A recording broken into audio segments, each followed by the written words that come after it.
mengikuti Rasulullah SAW di dalam tata cara berdoanya. Jadi ini poin penting Bu ya. Tidak boleh ibu beribadah apapun kecuali sudah tanya bagaimana Rasulullah SAW melakukannya. Ciplak apa adanya. Lakukan seperti apa yang beliau lakukan. Misal contoh ziarah kubur. Jangan pernah ziarah kubur sampai tanya, Nabi SAW bagaimana ziarah kuburnya? Datang, ucapin salam, kemudian doain mayit. Habis itu Nabi SAW pulang. Clear, selesai. Itu Nabi kerjakan. Ya sudah, jangan ditambah, jangan dikurangi. Nggak perlu bawa air, nggak perlu bawa bunga. Ya, sering terjadi di Indonesia begitu ya. Untuk apa? Kadang-kadang ada jawabannya tanahnya kering biar basah. Nggak ada hubungannya, nggak akan ngurangin siksanya kalau dia orang memang disiksa. Nggak akan menambah amal solehnya dan nikmat di kuburan bagi orang soleh kalau disiramin air. Kan ada hubungannya sama sekali. Bisa saja kuburan itu tanahnya kering, mungkin cuma gundukan tanah tapi di bawahnya taman dari taman surga. Bisa saja kuburan itu dari marmer, bangunannya mewah, tapi di bawahnya lubang dari lubang neraka. Gak ada hubungannya. Makanya ikuti panduan. Ya kalau di perusahaan itu SOP-nya, gitu ya. Ya ada standar operasional yang harus kita lakukan. Jadi jangan nambah-nambah, nggak perlu nambah-nambah. Ikutin dan murnikan ajaran beliau, gitu kan? Orang meninggal takziah, bagaimana Nabi bertakziah? Tanya. Cari tahu, jadi nggak usah dibumbu-bumbuhin. Nabi SAW waktu meninggal Ja'far bin Abi Thalib, sepupu beliau, kakaknya Ali bin Abi Thalib radhiyallahu anhu majma'in. Ini 10 tahun lebih tua daripada Ali. Meninggal mati syahid di perang Mu'tah. Ya. Kemudian beliau pada saat meninggal dikubur di sana di Jordan. Lalu kemudian Nabi SAW bilang kepada penduduk Madinah, Isna'u li Ali Ja'far fa'innam asabu malam yusibkum. Buatkan makanan buat keluarganya Ja'far karena mereka ditimpa apa yang tidak menimpa kalian. Berarti kita disunnahkan apa? Bawa makanan ke rumahnya orang yang sedang bersedih. Bukan kita datang makan di situ. Jangan dibalik. Kita yang bawa minuman, bawa makanan. Mereka lagi bersedih. Dan takziah itu untuk meringankan kesedihannya keluarga mayit. Bukan mayitnya ya. Kenapa banyak orang datang berzikir situ ya segala macam? Karena dia pikir ini takziah untuk mayit. Bukan. Untuk keluarga mayit. Jadi bagaimana kita hibur mereka? Makanya Nabi SAW pada saat bertakziah di rumah sahabat, beliau datang dan tidak berlama-lama. Datang cuma ucapin A'zamallahu ajrakum, semoga Allah lipat gandakan pahala kalian. Inna lillahi ma'atha, milik Allah apa yang dia beri. Walillahi ma'akhad, milik Allah yang diambil. Wa kullu syai'in bimiqdar, semua berjalan sesuai dengan takdirnya. Udah Nabi pulang habis itu. Enggak duduk makan, ngobrol, ibadah-ibadah ritual yang dikerjakan gitu kan.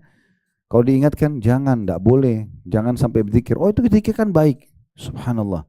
Baik itu di mata seorang muslim harus baik di mata Allah dan Rasulnya. Tidak cukup dengan baik di mata kita. Karena kalau semua orang berdalih, oh ini baik. Maka kira-kira Bu ya, bagaimana warna-warninya agama kita.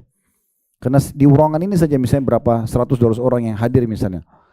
Semua menganggap baik sesuai dengan otak dia. Berarti Islam akan terwarnai 200 warna. Kan begitu. Karena tidak ada standarnya. Harusnya apa yang diperintahkan oleh Nabi SAW dicontohkan, kita murnikan supaya semua satu dunia ini sama. Sama ziarah kuburnya, sama takziahnya, sama zikirnya, sama doanya, sama sholatnya. Nggak boleh ada bumbunya. Kenapa sekarang umat Islam terlalu variatif banyak sekali? Karena mereka mau buat sendiri. Dengan alasan ini baik. Nggak bisa ini. Ya. Nggak bisa. Tidak semua niat baik diterima oleh Allah Subhanahu Wa Taala. Masih ingat saya kasih contoh ya, ibu kerja di satu perusahaan, supaya mudah memahami bagaimana memurnikan ajaran Nabi ini penting. Jadi ibu nanti nggak sia-sia waktunya, energinya, hartanya, nggak sia-sia, akan pasti diterima. Kalau kita kerja di satu perusahaan, kita diberikan sebuah tempat misalnya, anggaplah saya kerja, ini meja saya kainnya inilah tempat porsi saya yang saya diberikan oleh perusahaan, dan tembok ini berwarna putih, inilah ruangan saya. Nah di saat misalnya saya punya inisiatif nih, karena bagi saya warna putih kayaknya standar banget ya. Saya suka warna coklat misalnya. Saya pakai duit saya, beli warna coklat, saya cat temboknya. Misal, oh ini kainnya kurang bagus, udah saya ganti warna merah aja, saya suka warna merah. Misal, niatnya baik gak? Pakai duit dia, bukan pakai duit perusahaan. Dia niatnya baik, tapi pertanyaannya, apakah pemilik perusahaan setuju? Sekarang belang-belang, ini coklat, sebelah sana putih. Walaupun inisiatif sendiri, pemilik perusahaan nggak mau itu. Itulah sebabnya syariat diturunkan, ada standarisasi. Nggak boleh kita ngarang-ngarang gitu ya. Oh ini kalau diingatkan ini garis keras lah, ini wahabi lah, ini itulah, macam-macam gelar-gelar yang dikasih. Padahal kita cuma mengajak kepada kemurnian ajaran, harus begitu. Untuk apa Rasulullah SAW diutus? Untuk diikutin ajarannya, dicontohi. Kita tidak lebih pintar dari Nabi, kan gitu. Kalau kita jalankan sunnah Nabi saja, Bu, ya, sunnah saja, udah padat sekali waktu kita seharian. Fokus saja yang ada sunnahnya, yang ada perintahnya aja ya. Sekarang sholat qobliyah subuh ada 2 rakaat, sholat subuh 2 rakaat, ada zikir habis sholat subuh, ada zikir pagi, istirahat sebentar, ada duha. Duha dari 2 rakaat sampai tidak ada batasnya. Pendapat yang paling kuat duha itu tidak ada batas waktu, tidak ada batas jumlah rakaatnya, boleh 8, boleh 12, semampunya ibu, minimal 2 rakaat. Sebentar istirahat, kita aktivitas sudah sholat duhur, ada qobliyah duhur 4, ada duhur 4, ada ba'diyah duhur 4, istirahat sebentar, ada asar, qobliyah asar 4, ada asar 4, ada zikir sore, istirahat sebentar, ada maghrib, qobliyah maghrib 2 rakaat, maghribnya 3 rakaat, ba'diyah maghrib 2 rakaat, istirahat sebentar sudah isya 2 rakaat, qobliyahnya 4 rakaat, isyanya 2 rakaat, ba'diyah, sebentar istirahat sudah tahajud. Ini baru bicara sholat sunnah dan wajib doang ini. Hah? Belum kita bicara jenguk orang sakit, majelis ilmu, ya banyak ini. Itu aja Bu, supaya dapat pahala, udah pasti-pasti. Jangan ngarang-ngarang gitu. Jadi kalau diingatkan bukan karena garis keras ini, supaya ibu murni menjaga kebudayaan agama dan hanya standar, karena semua dunia harus seperti itu orang muslimnya. Gak boleh nambah apa yang Nabi SAW tidak contohkan. Banyak orang berdalih, kan waktu di zaman Nabi ada juga sahabat yang tidak mengikuti Nabi, lalu mereka berdalih apa? Saya lihat beberapa di media begitu ya. Mereka mengatakan karena waktu Nabi bilang sami Allahu liman hamidah dalam sholat, ada satu sahabat di belakang shaf mengatakan hamdan katsiran tayyiban mubarakan fi. Hamdan katsiran itu puji-pujian yang banyak, tayyiban yang sangat baik, mubarakan fi penuh dengan keberkahan. Lalu kemudian Nabi sallallahu alaihi wasallam menanya, siapa yang bilang tadi itu? Sahabat itu mengatakan, saya Rasulullah. Kata Nabi SAW, tadi saya diperlihatkan waktu kau ucapkan itu, diperlihatkan oleh Allah, malaikat berebut untuk mencatatnya, karena mulianya kalimat itu. Ini, Bapak Ibu sekalian, terjadi di masa Nabi masih hidup. Proses agama, penyempurnaan agama masih berlanjut. Nabi belum, kalau Nabi sudah meninggal, sudah sempurna agama. Jangan itu ditarik dalil kalau kita sekarang boleh juga buat apa yang Nabi tidak contohkan. Ini ajaib ini. Kan gitu. Sangat beda. Nggak bisa, nggak ada kolerasinya antara itu sama ini kan. Kalau kita hidup di masa Nabi, kita buat satu perbuatan, kalau Nabi setujui, diistilahkan dalam Syama'il Muhammadiyah atau dalam mengambil hukum dari Nabi SAW itu ada qauliyah, perkataan, ada fi'liyah, perbuatan, ada takririyah, persetujuan Nabi. Jadi kalau Nabi setuju bagian dari syariat tuh. Tapi itu syaratnya waktu Nabi masih hidup. Kalau sekarang gimana caranya? Nabi sudah meninggal dan agama sudah sempurna. Sudah turun Al-Ma'idah, surah nomor 5 ayat 3. Al-yawma akmaltu lakum dinakum. Hari ini aku sempurnakan agama kalian. Itu turun di masa hidup Nabi terakhir. Di haji wada, haji perpisahan Nabi. Karena agama sudah sempurna. Al-yawma akmaltu lakum dinakum. Hari ini aku sempurnakan agama kalian. Itu turun di haji di musim haji di Arafah kepada Nabi SAW. Dikenal dengan haji perpisahan. Gitu. Wa atmamtu alaikum ni'mati. Aku sudah sempurnakan nikmatku pada kalian dengan Islam itu.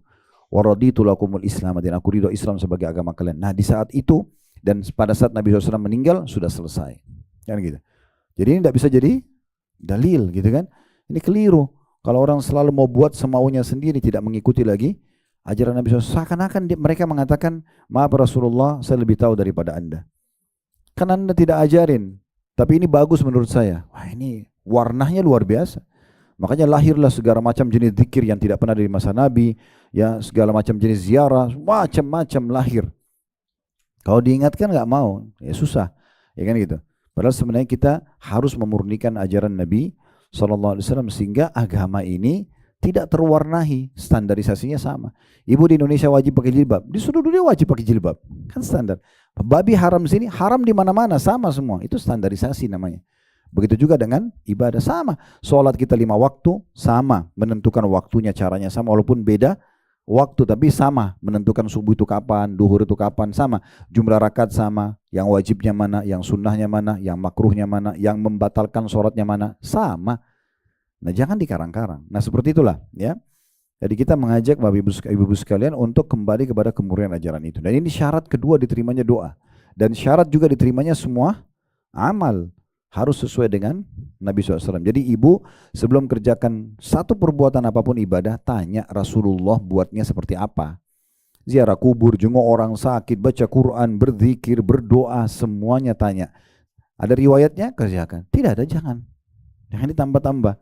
Karena menambah-nambah ini itu paling dekat dengan tidak diterima. Ya.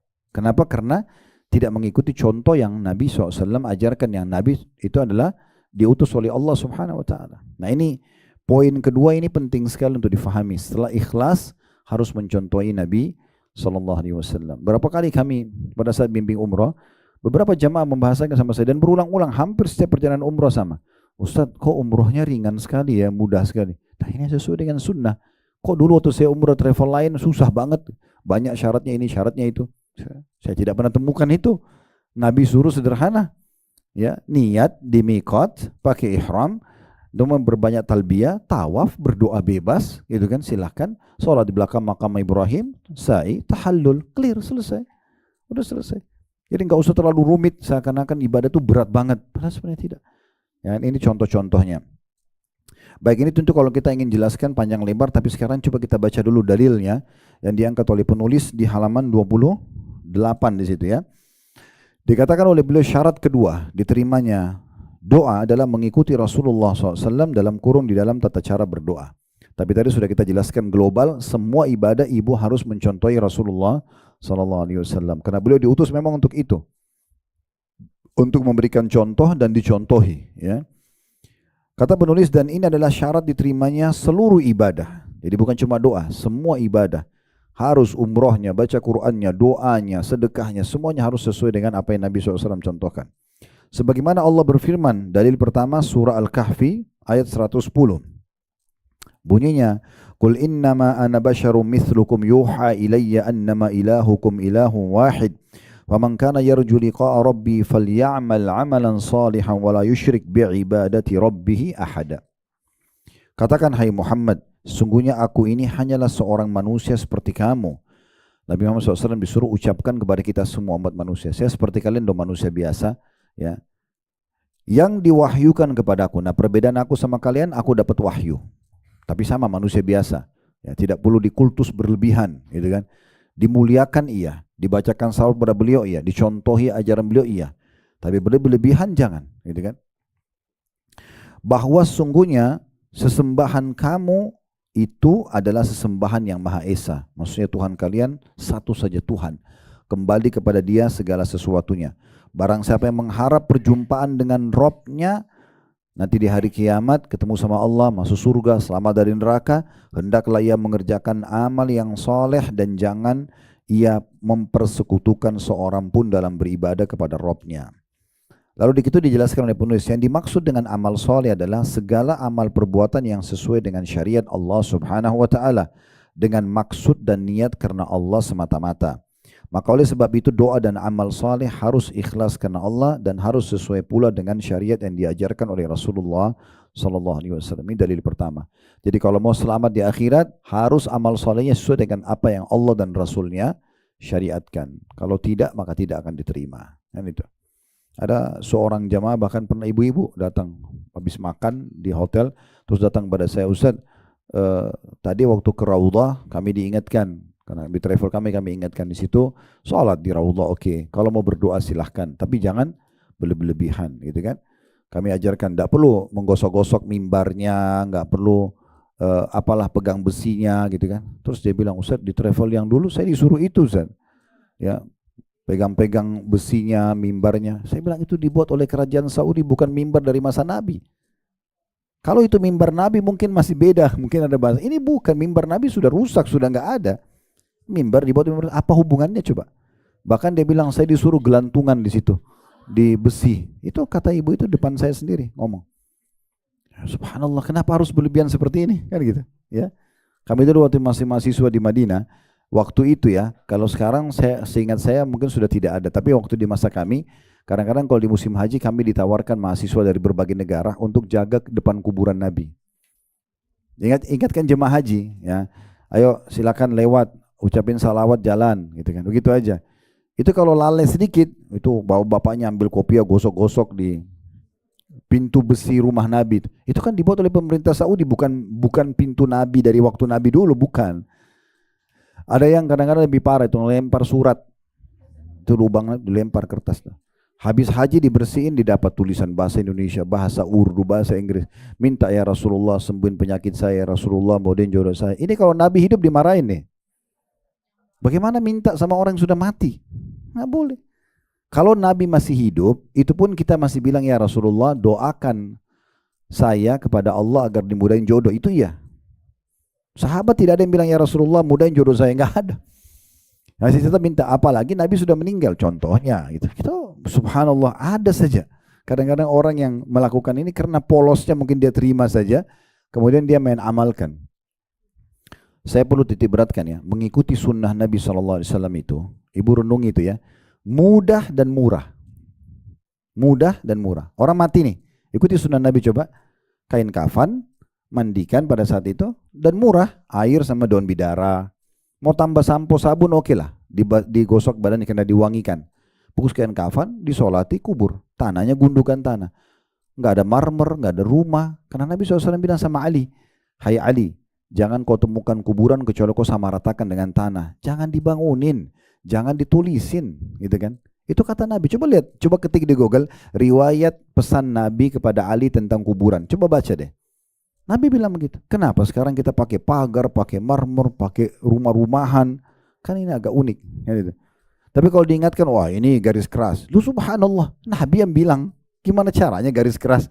Untuk menghindari perbuatan dia supaya tidak berubah, maka dia langsung mencap orang lain salah. Kan kita harus berjaksana ya.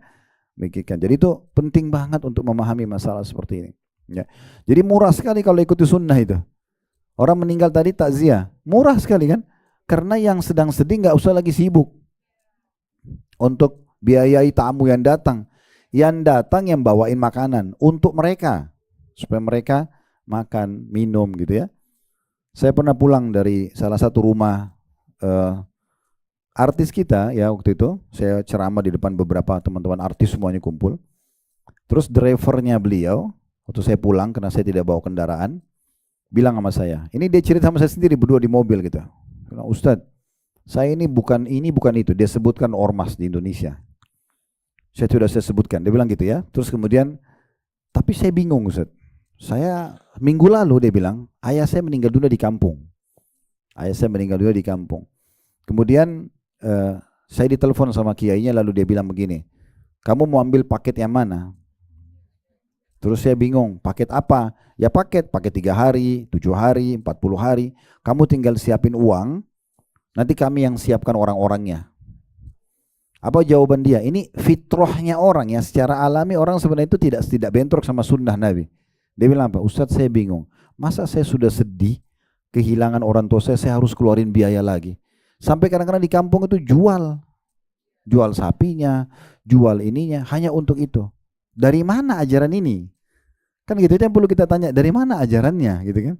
Kalau Nabi ajarin tidak seperti itu, justru kita datang menghibur mereka. Bedain ya, takziah meringankan kesedihan keluarga yang sedang sedih.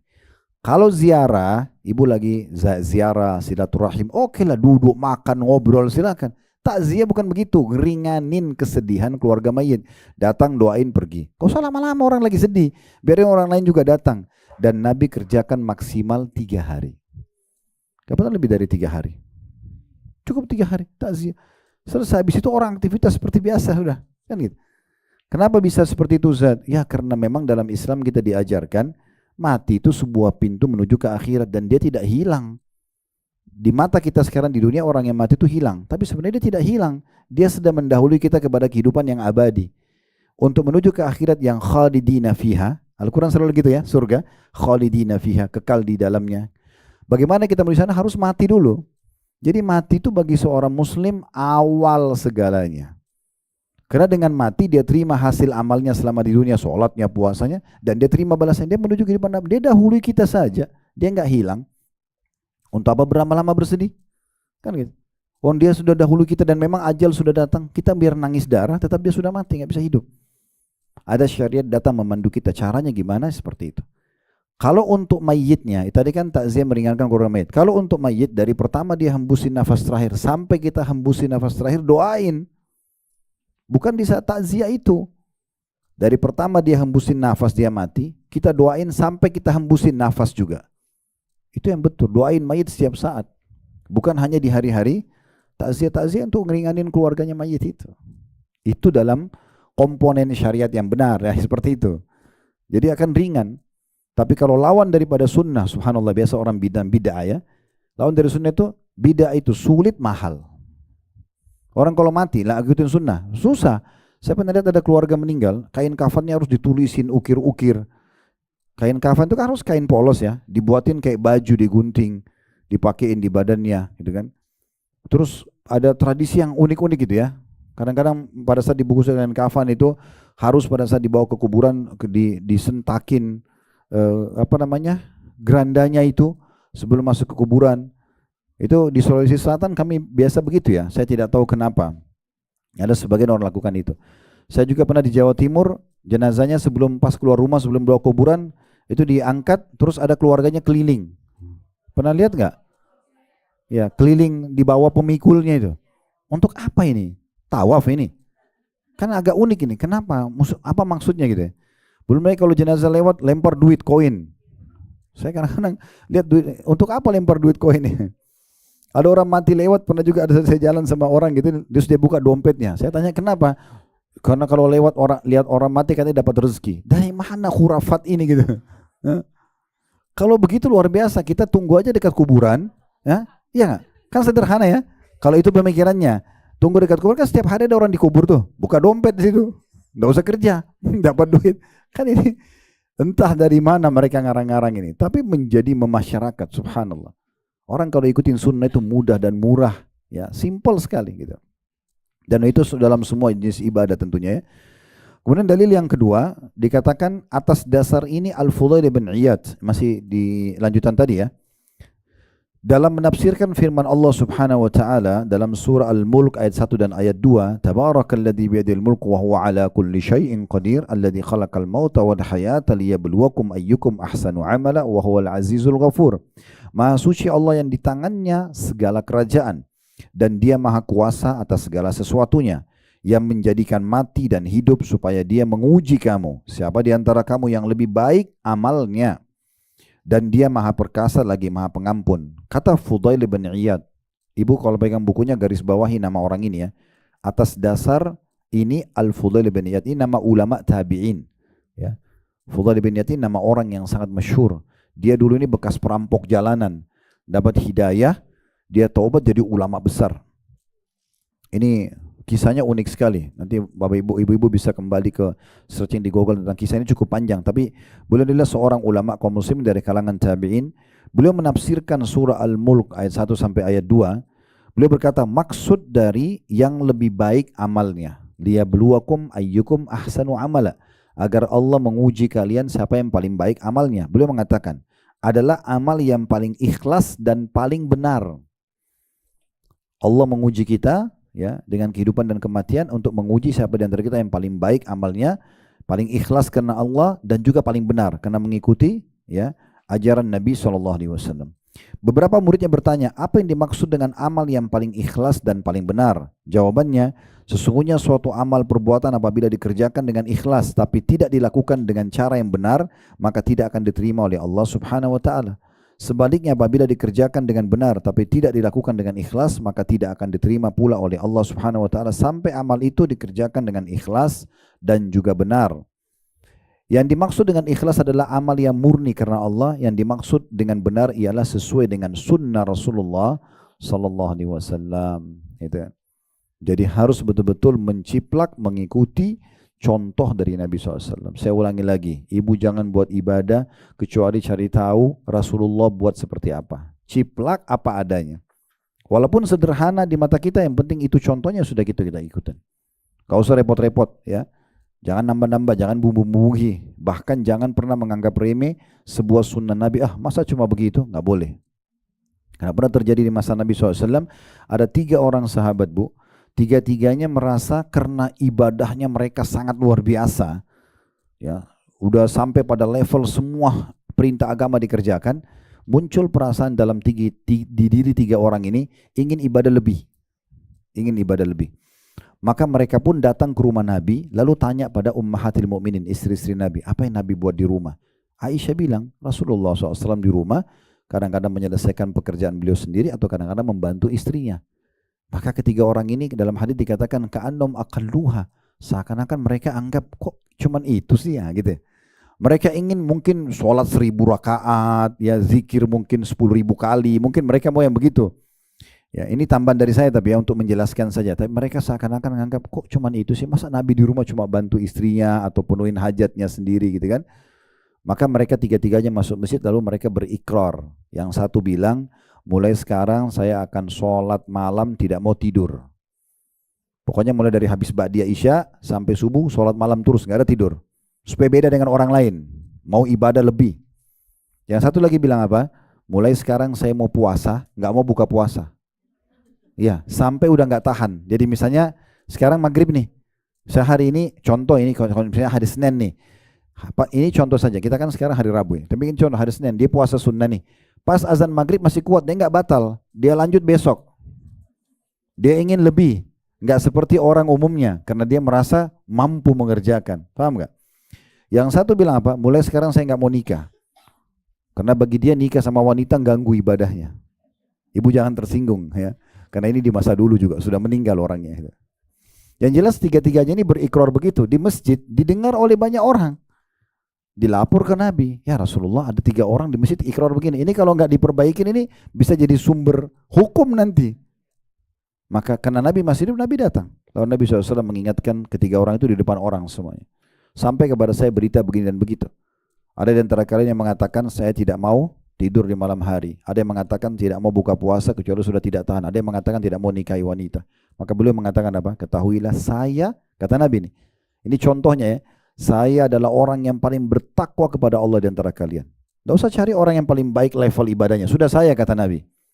Ingat, saya juga tidur di malam hari dan saya bangun sholat malam. Tidak usah begadang semalam suntuk. Tidur saja.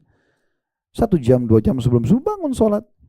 Tidak usah semalam suntuk siksa diri. Islam tidak seperti itu. Kan gitu. Nabi bilang, saya saja orang yang paling bertakwa, tetap tidur dan sholat. Saya juga puasa dan buka puasa, dan saya menikahi wanita. Siapa yang menolak sunnahku bukan dari golonganku. Coba, jadi nggak boleh ngarang-ngarang. Walaupun kita anggap ringan, itu perintah Nabi sudah seperti itu aja. Tinggal konsisten dijaga kalau Allah sudah mudahkan kita beramal gitu ya. Jadi penting sekali untuk menjaga kemurnian itu. Kemudian dikatakan, kemudian Al-Fudail bin Iyad membacakan ayat 110 dari surah Al-Kahfi, Qul innama ana basyarum mithlukum yuha ilayya annama ilahukum ilahun wahid, faman kana yarju liqa'a rabbi falya'mal 'amalan salihan wa la yusyrik bi'ibadati rabbi ahada. Katakan, hai Muhammad, sungguhnya aku ini hanyalah seorang manusia seperti kamu yang diwahyukan kepadaku, bahwa sungguhnya Tuhanmu adalah Tuhan yang Maha Esa. Barang siapa yang mengharap perjumpaan dengan Rabbnya di hari kiamat, mau ketemu Allah dan masuk surga, hendaklah ia mengerjakan amal yang saleh. Ya, amal saleh itu sudah dibilang ya, harus ikhlas dan sesuai dengan Nabi SAW. Dan jangan ia mempersekutukan sesuatu pun dalam ibadah kepada Rabbnya. Dan juga ayat 125 dari surah An-Nisa yang bunyinya, وَمَنْ أَحْسَنُ دِينًا مِمَّنْ أَسْلَمَ وَجْهَهُ لِلَّهِ وَهُوَ مُحْسِنٌ وَاتَّبَعَ مِلَّةَ إِبْرَاهِيمَ حَنِيفًا وَاتَّخَذَ اللَّهُ إِبْرَاهِيمَ خَلِيلًا. Dan siapakah yang lebih baik agamanya daripada orang yang ikhlas menyerahkan dirinya kepada Allah, sedangkan dia pun mengerjakan kebaikan, dan ia mengikuti ajaran Ibrahim yang lurus, dan Allah menjadikan Ibrahim sebagai kesayangannya.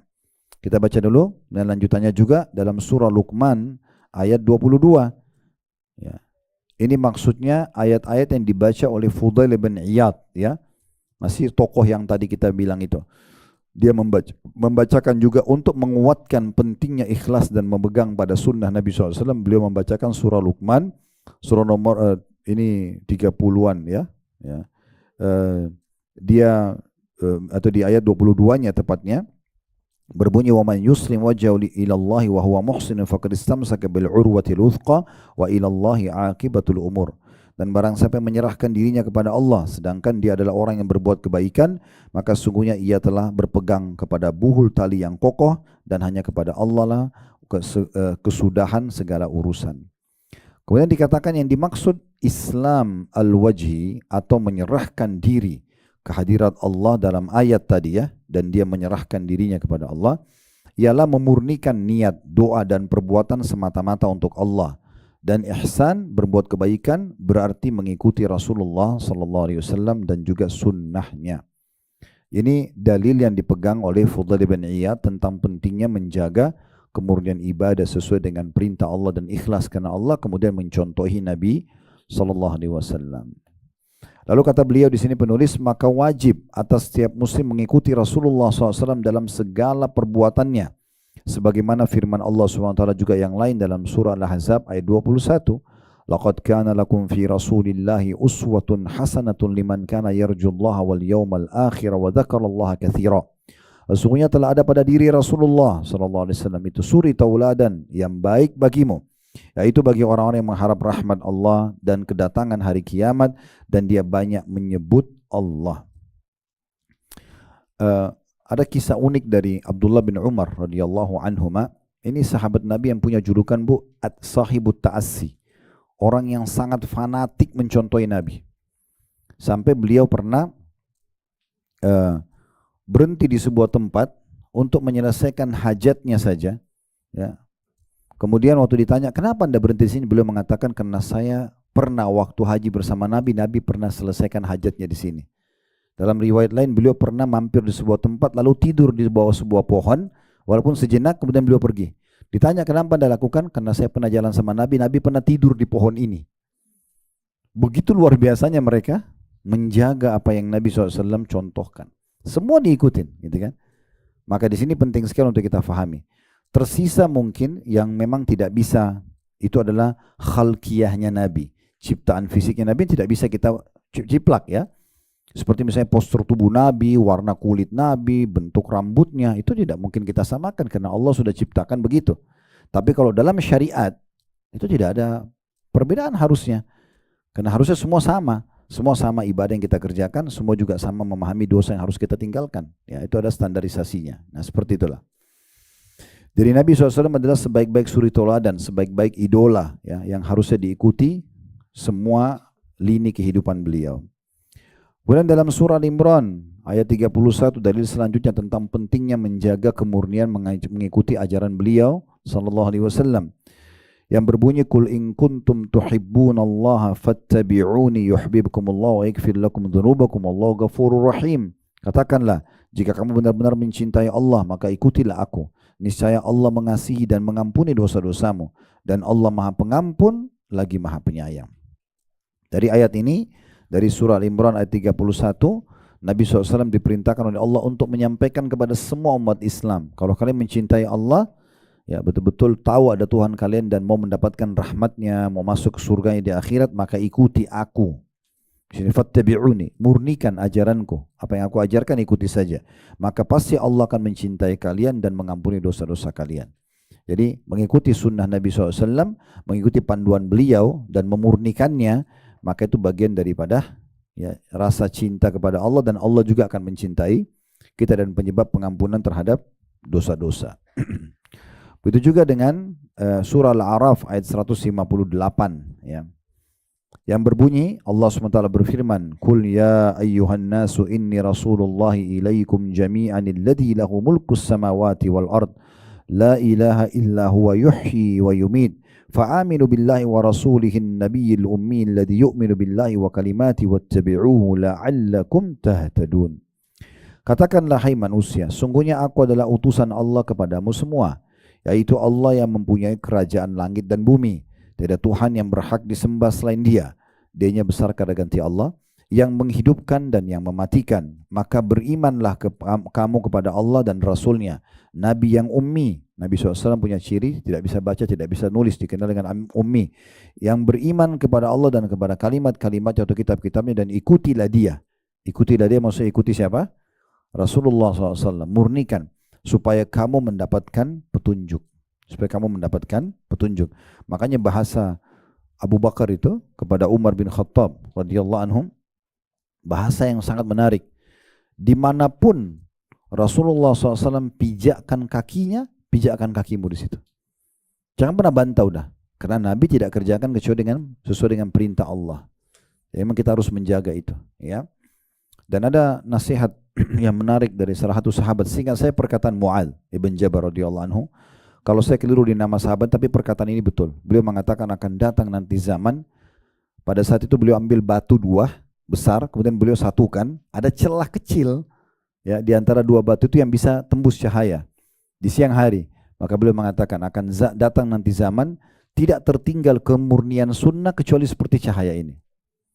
Artinya banyak orang nanti tidak mau memurnikan, semaunya sendiri, nggak mau ikuti syariat Allah Subhanahu wa taala. Ini bahaya sekali buat dia. Ya, seperti tadi orang kerja di perusahaan tidak mau ikuti SOP, maka percuma. Ibu kalau jadi pegawai di perusahaan, ikuti aja peraturan perusahaan, pasti semua dijanjikan dapat.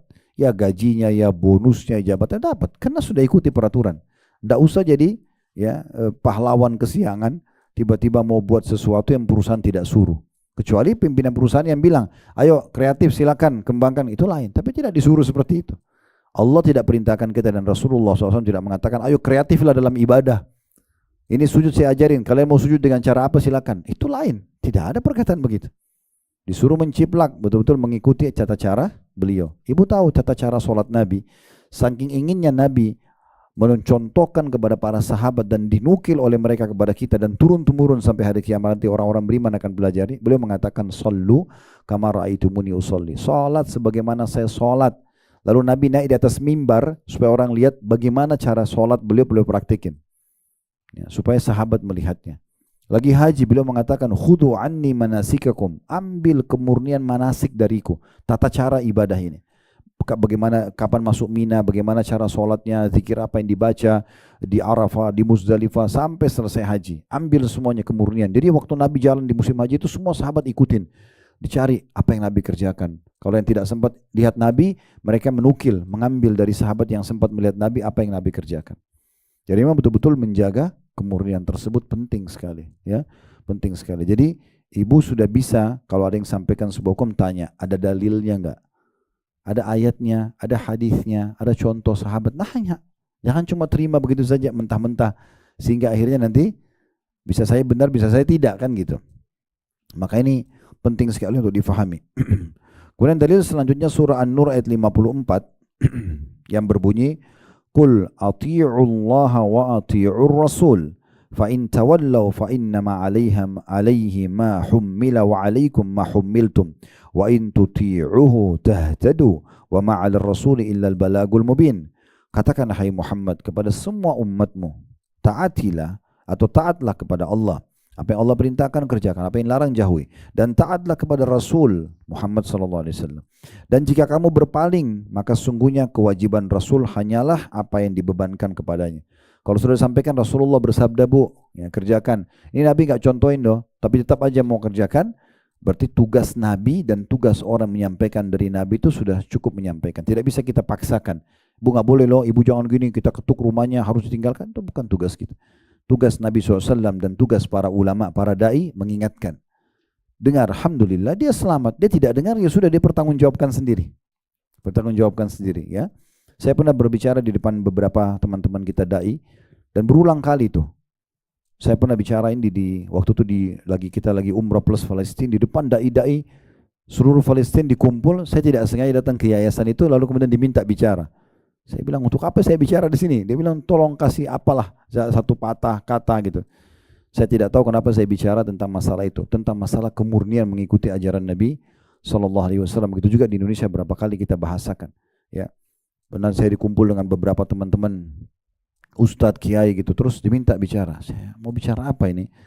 Kenapa saya harus bicara? Kenapa enggak yang lain? Enggak, ustadz coba bicara. Saya sampaikan apa ada. Bagaimana kita kembali kepada kemurnian ajaran, ya. Dan itu dakwah yang kami sedang sampaikan. Tidak usah diserang dakwah ini karena kita sampaikan dengan dalil. Kalau bapak-bapak tetap mau kerjakan apa yang dianggap benar, silahkan. Tapi ingat, ada pertanggungjawabannya di hadapan Allah. Apalagi disampaikan depan umat. Umat ini nggak paham, cuma ngikutin doang gitu kan. Tanggung jawabnya berat itu. Kerjakan ini, kerjakan itu. Padahal sebenarnya tidak ada sunnahnya. Ini bahaya sekali. Orang kalau kerjakan dan dia diminta pertanggungjawaban, berapa banyak orang yang salah karena dia cara menyampaikan salah. Nah, ini harus hati-hati sekali, ya. Makanya dikatakan taatlah, katakan hai Muhammad, taatlah kepada Allah dan taatlah kepada Rasul. Dan jika kamu berpaling, maka sesungguhnya kewajiban Rasul hanyalah apa yang dibebankan kepadanya. Maksudnya menyampaikan, kewajiban kamu adalah apa yang dibebankan kepadamu.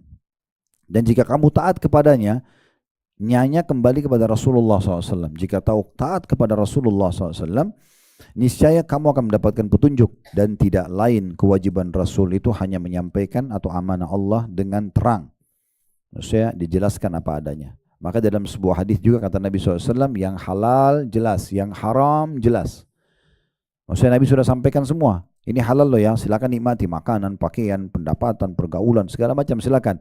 Ini haram ya, sudah jelas. Di antaranya ada hal yang samar-samar. Boleh nggak sih hukumnya? Kata Nabi, siapa yang menyelamatkan dirinya yang samar-samar, dia menyelamatkan kehormatan dirinya dan agamanya. Dan siapa yang menjerumuskan dirinya pada yang samar-samar, dia terjerumus pada yang haram. Nah, berarti kan tidak ada lagi samar, karena yang samar masuk dalam kategori haram. Kalau ibu nggak tahu hukumnya boleh nggak sih, tinggalkan dulu, jangan dikerjakan dulu sampai ada pembolehannya, gitu ya. Karena itu samar. Kalau samar jangan, kerjakan yang sudah jelas saja. Yang sudah jelas, saya sudah bilang tadi, kalau kita sibukkan dengan yang ada perintahnya aja, udah habis waktu kita itu. Seharian udah habis. Ngapain buat-buat yang tidak ada perintahnya, kan gitu. Ini contohnya. Baik, sekarang masuk ke hadis Nabi SAW. Ada dua buah hadis yang diangkat oleh penulis.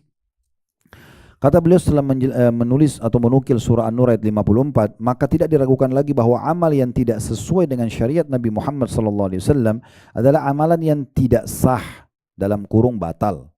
Tidak sesuai dengan perintah Nabi, tidak akan diterima. Berdasarkan hadis Aisyah radhiyallahu anha, ini dalilnya bahwasanya Nabi SAW beliau bersabda, man ahdatha fi amrina hadha ma laysa minhu fahuwa rad.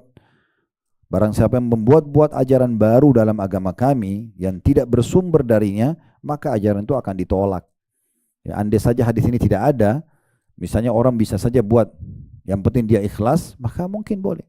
Tapi Nabi bilang, ini sabda Nabi, hadis sahih, bisa lihat footnote riwayat Bukhari Muslim di bawah ya. Ada footnote nomor 28, ini hadis sahih. Siapa yang buat-buat ajaran, maksudnya ibadah, yang tidak kami contohkan, akan tertolak. Nabi sudah bilang. Ini bukan perkataan saya, perkataan Nabi. Begitu juga dengan riwayat Imam Muslim yang lain, man amila amalan laisa alaihi amruna fahuwa rad. Barang siapa yang melakukan suatu amalan yang tidak didasari agama kami, tidak pernah kami sampaikan, maka amalnya itu ditolak. Rugi sekali. Uang yang dikeluarkan rugi, waktu yang digunakan juga rugi, energi yang dikerahkan rugi, rugi semua. Gak ada hasilnya. Ya, ini sayang banget. Oleh karena itu menjaga kemurnian ini penting sekali, ya, Bapak Ibu sekalian atau Ibu sekalian ya.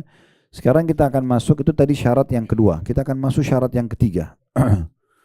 Tadi mengikuti sunnah Nabi SAW. Yang ketiga sekarang adalah percaya dan yakin akan dikabulkan doa. Ini syarat penting, ya. Jadi nggak boleh ibu berdoa, Allah terima nggak sih? Itu ragu namanya. Diikuti keyakinan dalam hati, Allah dengar, Allah akan kasih. Itu namanya sangka baik dengan Allah. Itu wajib hukumnya kalau mau diterima doanya. Syaratnya. Tanpa syarat ini nggak diterima doa. Diikuti dengan keyakinan. Kata beliau, di antara syarat yang terpenting agar doa diterima adalah percaya kepada Allah. Dan bahwa Allah maha kuasa. Karena apabila Allah berkehendak, maka Allah hanya berfirman, jadilah. Ya. Maka jadilah ia. Sebagaimana Allah berfirman dalam surah An-Nahl ayat 40. Selama ibu bukan berdoa yang minta yang haram dan tidak bentrok dengan sunnatullah. Ingat ini ya. Tidak minta supaya muka kita tadi sama dengan muka dia misalnya. Itu kan sistem Allah sudah buat, nggak mungkin. Ibu perempuan, ya Allah ubah saya jadi laki-laki, nggak mungkin. Malam siang selalu ada, ya Allah saya nggak suka malam, hilangkan, nggak bisa. Kalau tidak bentrok dengan sunnatullah dan tidak haram, maka itu bisa diterima. Dikatakan di sini ya, Allah bisa menjadikan apapun, walaupun mustahil di mata manusia. Ibu sudah divonis sama dokter nggak akan sembuh. Sembuh kalau di sisi Allah SWT. Divonis mandul nggak bisa punya anak, Allah masih bisa kasih punya anak. Nggak ada yang mustahil. Yang penting merengek aja sama Allah, berdoa terus. Jangan berhenti sampai Allah kasih. Karena Allah kalau ingin, kun fayakun. Jadi maka jadilah. Ya. Dalam surah An-Nahl ayat 40 Allah berfirman, innama qawluna li syai'in idza aradna an naqula lahu kun fayakun. Sesungguhnya perkataan kami, kata Allah, terhadap segala sesuatu, apabila kami menghendakinya, kami hanya mengatakan padanya kun, jadilah, maka jadilah dia. Ya.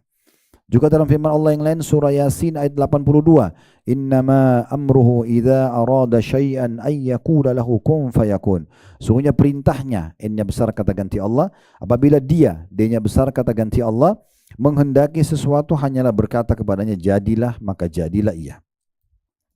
Untuk menambah rasa percaya tersebut bagi seorang muslim, kata penulis ya, maka ia mesti mengetahui bahwa seluruh pintu kebaikan dan keberkatan ada di sisinya, di sisi Allah Subhanahu wa taala.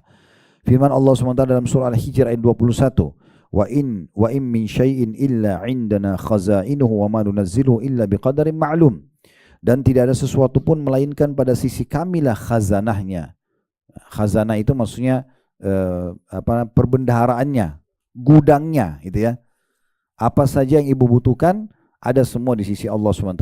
Mau rezeki, mau panjang umur, mau selamat dari mara bahaya, semua dari Allah Subhanahu wa taala.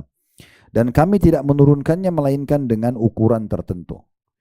Apa korelasinya? Kalau dua ayat pertama Nahl 40 dan Yasin 82, maksudnya kita kalau mau berdoa yakin ya, Allah itu tidak ada yang mustahil di sisi dia, walaupun sedang diuji kita seakan-akan di mata manusia sudah tidak bisa, tadi kayak nggak bisa sembuh lagi, nggak bisa punya keturunan, kayaknya kita terlilit utang susah untuk membayarnya, itu semua tidak ada yang mustahil.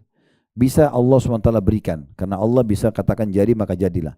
Juga di dalam Al-Hijr ayat 21 menandakan bahwasanya kalaupun kita berdoa Allah mendengarnya, tetapi di sini Allah menurunkan sesuai dengan kadarnya. Ya, ada orang kadang-kadang dia berdoa mungkin dikasih semuanya. Ada juga orang dikasih sebagiannya, sebagainya dibiarkan nanti disimpan untuk di hari kiamat. Ada orang yang dikasih nanti hari kiamat saja. Dan hadis Nabi SAW mulia yang pernah kita bahas di dalam keutamaan doa itu ya. Tidak ada seorang muslim yang berdoa di muka bumi kecuali diterima oleh Allah. Hanya saja melalui salah satu dari 3 tahapan. Bisa Allah kasih langsung, bisa Allah hilangkan musibah atau mara bahaya yang setimpal, yang senilai dengan doa dia, atau Allah simpankan yang dia panen dalam bentuk pahala pada hari kiamat nanti. Selanjutnya di halaman 34, dan firman Allah Subhanahu wa taala dalam hadis qudsi yang berbunyi titik-titik sebelumnya itu maksudnya hadis ini ada awalnya Bu ya. Jadi titik itu di halaman 34 di hadis yang paling atas yang bahasa Arab. Jadi kalau ada titik-titik berarti ada hadis sebelumnya. Cuman penulis mengambil saksi bahasannya. Apa yang kira-kira dibutuhkan untuk sub bahasan kita ini. Ya ibadi, law anna awwalakum wa akhirakum wa insakum wa jinnakum qamu fi sa'idin wahid fasa'aluni fa'ataitu kulla insanin mas'alata ma naqasa dhalika mimma indi illa kama yanqusul mikhyatu idza udkhila al-bahr. Wahai hamba-hambaku, seandainya kata Allah, semua makhluk mulai dari yang pertama sampai yang akhir. Yang pertama Nabi Adam dari manusia sampai akhir manusia nanti lahir menjelang hari kiamat. Dari jenis manusia dan juga jin. Jin siapa yang pertama Allah ciptakan kita tidak tahu karena tidak diinformasikan. Iblis salah satu dari bagian jin yang sudah ada pada saat Nabi Adam diciptakan. Makanya Nabi Adam waktu diciptakan iblis sudah ada dan dia tidak mau sujud. Tapi siapa iblis jin pertama kita tidak tahu. Ya, cuma jin sudah ada sebelum manusia. Nah jin pertama sampai jin yang terakhir nanti lahir menjelang hari kiamat. Semua manusia dan jin yang pertama sampai yang akhir ya dikatakan berdiri. Semuanya berdiri di satu tanah lapang, lantas memohon kepadaku. Lalu aku berikan setiap orang ya akan permintaannya. Semua misalnya anggap 10 miliar manusia, 10 miliar jin. Semuanya berkumpul, semuanya minta hajatnya masing-masing maksimal. Dan Allah berikan, kata Allah, aku berikan semuanya, tidaklah berkurang apa-apa dari apa yang ada di sisiku. Ya, karena memenuhi permintaan mereka. Itu saking kayanya Allah, gitu ya. Kecuali seperti jarum yang dicelupkan ke laut lalu diangkat kembali. Kalau kita celupin jarum di laut diangkat tidak ada air. Nah lautan itu seperti khazanahnya Allah, ya perbendaharaan Allah miliki, dan apa yang diberikan kepada semua jin dan manusia dari awal sampai akhir itu hanya seperti air laut yang melengket di jarum. Diangkat berapa detik kering lagi kan gitu. Nah jadi tidak ada sama sekali bisa dibandingkan ya dengan apa yang Allah berikan. Jadi maksudnya dari hadis ini Bu, ibu minta apa saja. Allah itu maha kaya. Jangan nanggung-nanggung kalau minta. Minta yang besar. Minta sesuatu yang luar biasa. Minta kebahagiaan sesempurna mungkin di dunia. Derajat tertinggi di akhirat. Minta. minta kekayaan terbaik, minta kebahagiaan terbaik gitu ya. Tapi tentu kalau ibu sedang minta harus juga poin satu dijaga. Ini penting ya. Kalau saya tanya rasionalnya, kalau ibu lagi kerja di perusahaan, ibu pengen dinaikkan jabatannya, ya, atau ingin ditambah fasilitasnya. Ibu sedang mengajukan ke dirut perusahaan, tulis proposalnya atau tulis permohonannya, dikasih ke meja dirutnya, gitu kan? Kira-kira Bu, sementara ibu nunggu permohonan ibu diterima, apa yang ibu lakukan sebagai pegawai? Makin rajin atau ugal-ugalan nih? Bener nih? Nah, kalau berdoa sama Allah, sedang ngajukan permohonan, harusnya makin rajin. Jangan malas-malasan. Makin bagus sholat malamnya, makin bagus sholat duhanya, makin banyak baca Quran. Jadi permohonannya gampang. Ini sholat malas tapi permohonannya banyak sama Allah. Nah, berkorban untuk Allah sedikit sekali. Kotak amal lewat Rp2.000. Minta sama Allah kesehatan, keturunan, pasangan, kebahagiaan. Ini pelitnya luar biasa. Rp2.000 gitu kan. Gimana caranya? Gitu. Atau kadang-kadang orang miskin minta masih negosiasi sama syaitan gitu. Kayaknya masih kuat, enggak usah deh. Untuk apa? Tugas kita orang kalau minta, dia mampu atau tidak mampu, bukan urusan kita lagi negosiasi. Apa kata Nabi SAW? Yadul ulya khairu min yadis sufla. Tangan yang memberi di atas lebih baik daripada tangan yang menerima. Walaupun orang kaya minta, enggak ada urusan. Tugas kita memberi di saat itu. Kita lebih mulia, kan begitu. Lalu dikatakan setelah menulis hadis ini hadis yang mulia luar biasa ya. Bagaimana Allah memiliki perbenaran yang tidak pernah habis. Jangan pernah ragu, Allah mampu nggak kasih saya? Atau ini permintaan besar nggak ya? Nggak ada urusannya. Walaupun besar di mata manusia, gitu kan. Minta apapun selama tidak haram, tidak bentrok sama sunnatullah, Allah kasih. Lalu kata penulis, dan ini menunjukkan sempurnanya kekuasaan Allah Subhanahu wa taala dan sempurnanya kerajaannya. N-nya besar, kata ganti Allah, dan bahwasanya kerajaannya dan perbendaharanya tidak akan habis dan berkurang karena diberikan. Jadi bukan cuma permintaan kita, apalagi cuma minta disembuhkan penyakit, minta ditambah rezeki, kecil banget itu, ya kan? Tapi ikuti dengan keyakinan Allah mendengar, Allah akan kasih, nah gitu, ya. Sekalipun kepada makhluk-makhluk yang paling pertama hingga terakhir dari golongan jin dan manusia diberikan segala yang mereka minta dari tempat yang sama. Oleh sebab itu Rasulullah sallallahu alaihi wasallam juga bersabda, yadullahi mal'a la yaghiduha nafaqa sahhaul laili wan nahar ara'aitum ma anfaqa mundu khalaqas samaa wal ard fa innahu lam ya'id, ya, atau lam yaghidu ma fi yadihi wa kana arsyu 'alal ma' wa bi yadihi al mizanu yakhfidu wa yarfa'. Tangan Allah itu melimpah, kata Nabi SAW. Melimpah ruah apapun yang kita minta. Tidak usah kebutuhan kita, kebutuhan semua jin dan manusia tadi. Minta semuanya maksimal, Allah kasih, tidak mengurangi kekayaan Allah. Maka jangan pernah berhenti minta. Ya, Allah mau kita manja. Gitu. Kenapa kita nggak manja dengan Allah? Kenapa kita nggak merengek sama Allah? Kita sudah jelaskan juga pada pertemuan yang lalu ya. Justru kalau ibu tidak berdoa, Allah anggap ibu sombong. Ya. Allah marah dengan orang yang tidak berdoa. Man lam yad'ullah, kata Nabi SAW dalam hadis riwayat Tirmidzi, yaghdab alaih. Siapa yang tidak berdoa sama Allah, Allah marah padanya. Ya. Perhatikan terjemahnya, kata Nabi SAW, tangan Allah itu melimpah, maksudnya penuh dengan karunia. Tidak berkurang oleh pemberiannya dan yang terus mengalir siang dan malam. Tidakkah kamu perhatikan pemberiannya semenjak dia menciptakan langit dan bumi? Dari sebelum kita lahir, semua ini sudah ada. Air, udara, semua ada, batu, api, semua ada. Dari dulu tidak pernah habis tuh. Ya, stoknya. Sesungguhnya tidak berkurang sedikit pun segala apa yang di tangannya, dan arsy-nya, singgasananya di atas air, dan di tangannya neraca atau timbangan, dia merendahkan dan meninggikan derajat makhluknya. Ada di situ footnote-nya nomor 36 di bawah ya, diriwayatkan oleh Imam Bukhari. Jadi riwayat ini menjelaskan kepada kita tentang kekayaan Allah Subhanahu wa taala. Maka kalau minta tidak usah ragu, penuh keyakinan kalau Allah mendengar, Allah akan memberi, dan permintaan kita kecil sekali. Kalau hanya sekedar minta hajat-hajat kita itu kecil sekali.